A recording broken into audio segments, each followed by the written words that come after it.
मेरा नाम दिव्या है। मैं झारखंड के एक शहर में अपने पति के साथ रहती हूँ। ये घटना मेरे साथ 2012 में गर्मियों के मौसम में हुई थी। तब मैं झारखंड के एक गांव में रहती थी।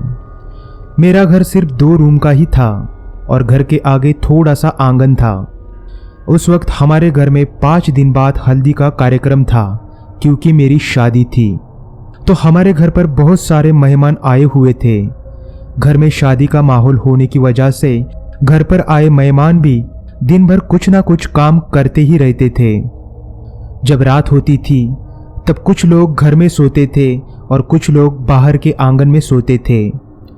अब जैसे जैसे मेरे हल्दी का दिन करीब आ रहा था, वैसे वैसे हमारे घर पर मेहमान भी बहुत ज़्यादा बढ़ रहे थे। उस वजह से अब कुछ मेहमान रात को घर के टेरेस पर भी सो रहे थे। खैर, आज मेरी हल्दी थी।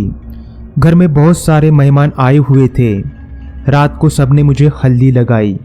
थोड़ी देर में गाने का कार्यक्रम शुरू हुआ। ये सारा कार्यक्रम खत्म होते होते हमें रात के 11:45 हुए थे।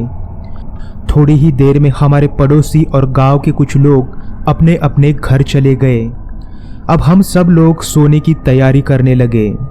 रोज की तरह कोई टेरेस पर सो गया तो कोई आंगन में और कोई घर में। मैं भी घर में ही सोई हुई थी। शायद रात के 2 बजे हो गए।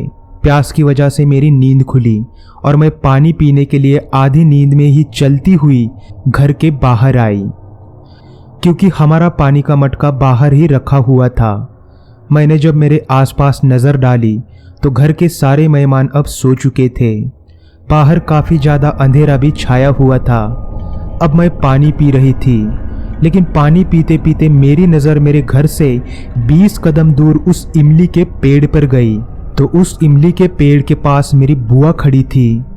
उसने लाल कलर की साड़ी पहनी थी और वो वहाँ से मुझे ही देखे जा रही थी। मैं थोड़ा अचंभे में गिर गई कि वो इतनी रात को उस इमली के पेड़ के पास क्या कर रही है। फिर मैंने जल्दी से पानी पिया और पानी का गिलास मटके पर रख दिया और मैं चलते हुए उस इमली के पेड़ के पास आई और बुआ को बोलने लगी, बुआ, आप इतनी रात को यहाँ क्या कर रही हो और आपको इस घने अंधेरे का डर नहीं लग रहा क्या? तो मेरी बुआ मुझे बोली, बेटी, मुझे अंधेरे का डर नहीं लगता है। और हाँ बेटी, मुझे नींद नहीं आ रही थी तो मैंने सोचा थोड़ा सा घर के बाहर ही मैं टहल लूं, उस वजह से मैं यहाँ पर आई। तो मैं बुआ को ठीक है बोली। तो मेरी बुआ मुझे बोली, दिव्या बेटी, चलो ना हम थोड़ा सा टहलते हैं। ये देखो ना कितनी अच्छी ठंडी हवा लग रही है। दिन में तो यहाँ पर बहुत ज़्यादा गर्म होता है। तो मैं मेरी बुआ को ठीक है बोली और हम दोनों भी अब टहलने लगी। पहले तो हम दोनों भी मेरे घर के पास ही टहल रही थी, लेकिन फिर मेरी बुआ मुझे बोली, दिव्या, थोड़ा सा घर के दूर टहलते हैं। तो मैं उन्हें ठीक है बोली। अब रात के शायद 2:30 बजे थे। अब हम दोनों मेरे घर से लगभग 30 कदम की दूरी पर गई होगी। तभी मुझे मेरे घर से कुछ गिरने की आवाज़ आई। मैंने जब पीछे मुड़कर मेरी घर की ओर देखा तो मेरे होश ही उड़ गए, क्योंकि मेरी बुआ वहां पर मटके का पानी पी रही थी और पानी पीते पीते उनके हाथ से मटके पर रखी हुई थाली नीचे गिर गई थी। तो मैं सोचने लगी कि अगर बुआ वहां है तो मैं किसके साथ घूम रही हूँ। अब मैंने डरते डरते ही मेरी नज़र पीछे की ओर डाली तो मुझे लगा कि शायद कल मेरी शादी तक मैं जिंदा नहीं बचूंगी, क्योंकि मैं जिसके साथ घूम रही थी वो कविता थी, जिसने पिछली साल उसकी शादी टूटने की वजह से अपने आप को जलाया था। अब मुझे उसके बाल पूरी तरह से जले हुए दिख रहे थे। उसके हाथ और पैर भी जलकर पूरी तरह से काले पड़ चुके थे।